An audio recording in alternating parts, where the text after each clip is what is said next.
We have our head coach. Now let's see what he has to get done.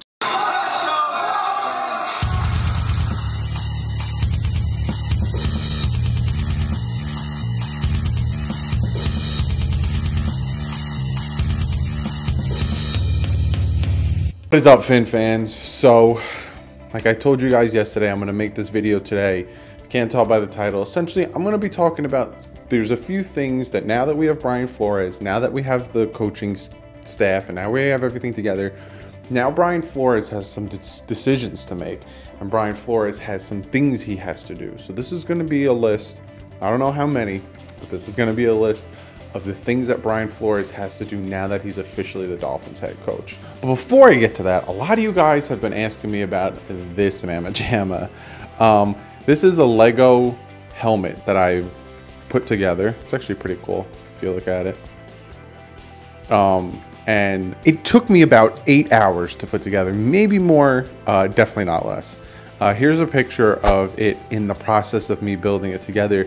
It's not normal Legos. They're like these little tiny pieces of Legos. And essentially it was made by these guys, FOCO, and they make all different types of helmets. They actually make stadiums, but they don't make the Dolphin Stadium, which I'm really mad about because I would have liked to also have that go on behind me somewhere. But they also make stadiums. They make baseball, football, college. So I'm not sponsored by them. I'm just, a lot of you guys have been asking how that's going. And I'm just giving you an update. I'm done. But again, I'm behind me. I'm going to put stuff here. I got a shelf that's going on. I got a ton of stuff. Let's stop wasting time. Let's get right into the crux of the situation. So one of the things Brian Flores really, like his thing that he needs to do now that he's a head coach, now that he has a grasp on everything and now he's moving forward, he needs to decide what to do at quarterback. Now, is he keeping Ryan Tannehill? Is he trading Ryan Tannehill? Is he cutting Ryan Tannehill? Now, that's not only going to be on him. That is a Greer and him decision to make. Now, personally, what I'm predicting is they're going to trade him. I honestly think they'll get about a 5th, 6th round pick for him, and I think he's going to go to either the Redskins or he's going to go to another team, and they're going to restructure his contract. And the only way he's going to get traded is if he agrees to go to the place, and then he also agrees on a restructure. If that doesn't happen, he ain't getting traded. But that's the first thing that Brian Flores, to me, really needs to think about, is what he's doing at quarterback. You know, are you getting rid of Tannehill, and are you bringing back Fales? Are you sticking with Luke Falk? Do you like the quarterbacks that we have now? You know, all that stuff. The next thing he has to decide on is what he's doing with Xavier Howard. Now, again, the whole Miami Dolphin fan base is split on this. Trade him, keep him. I'm one that keeps him. I don't want to add more needs to this list. It just makes no sense to me to get rid of him and then all of a sudden we need 2 corners. And then all of a sudden we're looking for that top corner when we had one. So for me, it's keep him. But for Brian Flores, he needs to look at his defense. He needs to realize what can Xavier Howard do with this team. Does he want to play on this team? Which he's already tweeted out that he's ready to get to work. But he's also tweeted out some cryptic things as well. But he needs to realize, you know, am I keeping him? Am I signing him? Am I trading him? What am I doing? Am I letting him play out to 2019 and then franchise tagging him?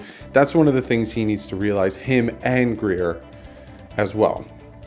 Then next, he needs to think about what his draft is going to look like, what he wants to do draft-wise, what he wants to do first-round pick. You know, is he tanking for Tua? Which I don't see him tanking for Tua. I honestly don't see this team tanking for anything. I think they're going to build through the draft. I don't think they're going to go through free agency. But again, that's something else here. But they have to realize what they want to do draft-wise.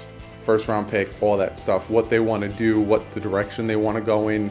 Full, you know, you want to go really hard on defense, worry about offense in another aspect, or vice versa. So that's another thing they have to think about. Then Brian Flores has to decide on what he wants to do with these free agent vets and vets in general on this team that they're up there in age. Now, that's like the names of Cameron Wake, William Hayes, Frank Gore, you know, Rashad Jones, you know, all those guys. He needs to realize, what does he want to do with these guys? Does he want to keep them? Does he want to keep them to have the leadership in the locker room? Does he want to keep them to help train and help teach these younger dudes? by setting an example.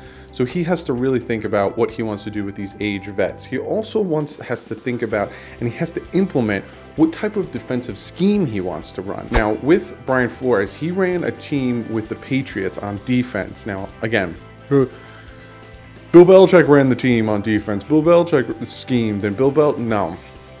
It's not what we're hearing. We're hearing Brian Flores did it all this year. Matt Patricia did it the year before. But that's here nor there. He needs to, with the Patriots, they ran a very multiple defensive scheme. Sometimes it would be a 5-2 defense, a 3-4, 4-3. Sometimes they'd be standing up, hands down. He needs to decide what type of defense he's going to run. And if he's running a hybrid, he then needs to start to get the players that can run that hybrid. He needs to look at the roster and see if they can run that hybrid. And that's where it comes into with, you know, draft wise. What are you doing draft wise? What are you doing this wise? Because he needs to have the players that run his defense. You can't have these defensive tackles, these defensive ends that can't run both 3-4, 4-3 if he wants to have that hybrid. So he really needs to decide on the type of defensive scheme he's going to run. Also, now I made a video talking about what they're going to do, what I would do free agency wise, what I do with signing and cutting what we have. And I said at running back, we're set. You got Balaj, you got Drake, right? And you bring back Perry, you bring back Bolden, and you're set. But he needs to think about this. Is Kenyon Drake going to be the main back? Is he going to run this team around Kenyon Drake?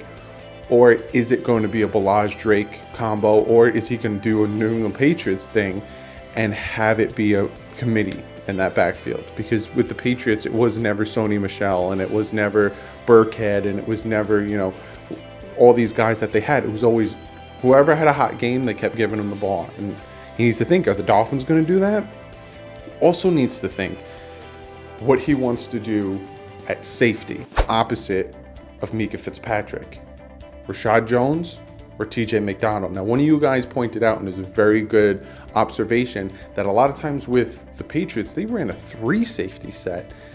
Now, is that what he wants to do? Again, that goes back to him and his defensive scheme, what type of defensive scheme he wants to run. Is that what he wants to do? Does he want to keep both safeties? Is he going to try to trade one of them? Is he going to move one of them to linebacker? He needs to decide what he's doing at safety, because you have 2 strong safeties and you have 1 free safety in Fitz. So what are you doing at that position? Then he has to think about what he's doing at the free agent aspect of it. What approach is he doing at the free agent aspect? Now, I'm hearing a lot that the Dolphins are not going to be getting top end free agents. They're not going to be spending a lot of money. They're not going to be splashing on the first day. They're not going to be flashy and all this stuff, that they're going to build with youth, and they're going to build slowly and build a champion team, which I would love. You know, if I got to go through growing pains just to get a Super Bowl in 3 years, I'm down. I would like to see a Super Bowl before I die.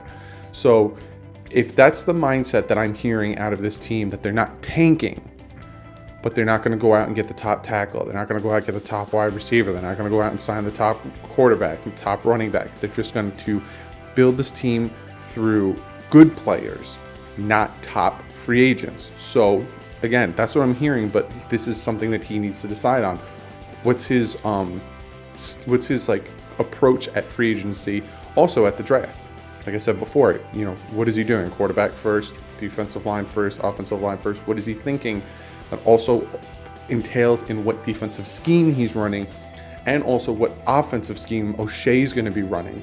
You got to have the right people in place for the type of schemes that they're going to be running on offense and defense. So that's another thing he needs to think about and he needs to implement. And then finally, the cuts. Now, I already made my video on who I'd cut, who I'd resign. But he needs to decide. He needs to look at this team, and like I said, it was probably about 500 times already, he needs to see who can be on the team and who can run the schemes that he wants. If you can't, then you get cut or traded. I prefer to get traded. We can get a lot of draft picks, but what I'm hearing is, again, this goes back to free agency, what I'm hearing is they're going to let a lot of their free agents walk. Now, you might not like to hear that. I don't like to hear that.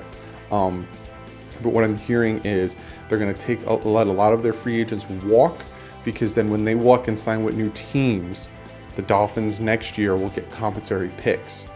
Dolphins want more and more picks to build this team up through the youth, through draft, and get better. So that's what I'm hearing is expect a lot of people to walk. Now, Juwan James most likely is going to walk. Would I prefer him to walk? Not really, but it seems like he's going to walk because if he signs a fat contract with another team, we have a potential to get a third, maybe fourth round pick compensated. So again, with this team, expect a lot of people to walk, but Flores needs to, like I said, look at the scheme he's running, offense and defense, and decide, you know, can Akeem Spence play the defensive tackle position or edge rusher in a 3-4? No? Well, then I'm going to cut him or I'll trade him. You know, they have to look at all of these players and see who they can cut, who they can trade, and all that stuff. But that is my list of things that Brian Flores needs, now that he's officially the Dolphins head coach and he's officially in the building, getting to work, these are the things he needs to do. Now, a lot of the things I said could also be on Greer's shoulder, not really on his, but hopefully it's a collaboration between the two, that he talks to Greer like, look, I'm running this, I want to do this, these are the type of players I need, or these are the type of players I don't need anymore. Do your thing, see what you can get trade value, see what you can get cut-wise, or all that stuff. Comment below, let me know, did I miss anything that you can think of that Brian Flores now has to start to think and start to implement and start to do now that he's officially the head coach? Is there some things I said that you disagree with? Is there some things I said you agreed with? Be sure to comment below, and now I'm gonna get to one of you guys' comments of the day. And this one comes from Miles, and he asks me, Doug, bro, there's speculation that we might target Jacoby Brissett. He was with Flores and O'Shea. Thoughts? That makes like 1000% sense that they would go for Jacoby Brissett because, like you said, he was with the Patriots, with O'Shea, with Brian Flores. You know, he knows what they're potentially going to run. He knows all that stuff.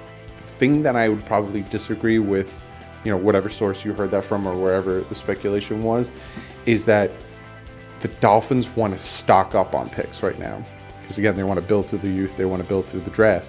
So I can't really see them trading for Jacoby Brissett, and if they do, a 6th or a 7th, like a late round pick that, you know, you can get a diamond in the rough there, but most likely you're not getting that much from it. But, you know, I'm expecting when it comes to quarterback position wise, you know, I think the Tannehill's gone. I know that hurts a lot of people, but Tannehill's gone. We have Luke Falk, we got Ruddick that we picked up. Then I think that they're going to bring in another quarterback, whether it be, you know, Bridgewater or maybe Brissett, you know, like you said, trade for him. And then I think they will draft a quarterback 2nd or later. I don't see them drafting a quarterback in the 1st round. But then a lot of you guys are asking me, hey, if Kyler Murray's there in the 1st round at 13, do the Dolphins pull the trigger? If Kyler Murray is there at 13, what I would do personally, like I said before in another video, listen to trade offers to trade down, see what they would give up, maybe a potential 1st if it's somebody in the later of the 1st round. Listen to that, because then you don't have to really necessarily tank to get to a next year, if you get what I'm saying. So, you know, if Kyler Murray's there at 13 and somebody's like, hey, we'll give you 1st next year and a 2nd and a 5th this year, I'd be like, yeah, sure, take them. And then we get whatever offensive, defensive, wide receiver, corner, whatever we'd want at their position. But if no one wants to trade for him and Kyler Murray's there, why not? Pull the trigger. See what you got out of him. And we suck with him, then get to a next year. You know, I'm down for whatever. But thank you for the comment. Be sure, guys, to comment below. I always love reading you guys' comments. Don't forget to follow me on Twitter. Tweeting out a ton. I got a video planned for Saturday, so be sure check that ish out. I'll be tweeting that out. Be sure to follow my second channel, The Bit Boys. I just tweeted out from The Bit Boys, Mario Maker 2 is officially being made, so that will be played on the channel. Again, if you like video games and that stuff is for you, be sure to go over, check that out, subscribe. We're going to start Twitch streaming too, so be sure to check us out. It's twitch.tv/bitboysgaming. We haven't started yet, but we are going to start doing it, so be sure to check that out. Give this video a thumbs up. Like I said tons and tons of times, we got our head coach. He has to implement things now. I think the more the time goes on, the more we know what he's going to run, what he's implementing, what he's going to do, the scheme, the approach he's going to do. So we're moving forward. So give this video a thumbs up. Give this video a thumbs up just because you like these videos. Subscribe if you're not subscribed already. I got so many videos planned. I'm starting my prospects and my college tape watching, so I got videos on that coming out. Whenever any of there's news in the NFL, or especially with the Dolphins, you're getting videos on that. So be sure to subscribe. I will see you guys Saturday with my free agency, who I target in free agency video. But other than that, stay classy. Fins up.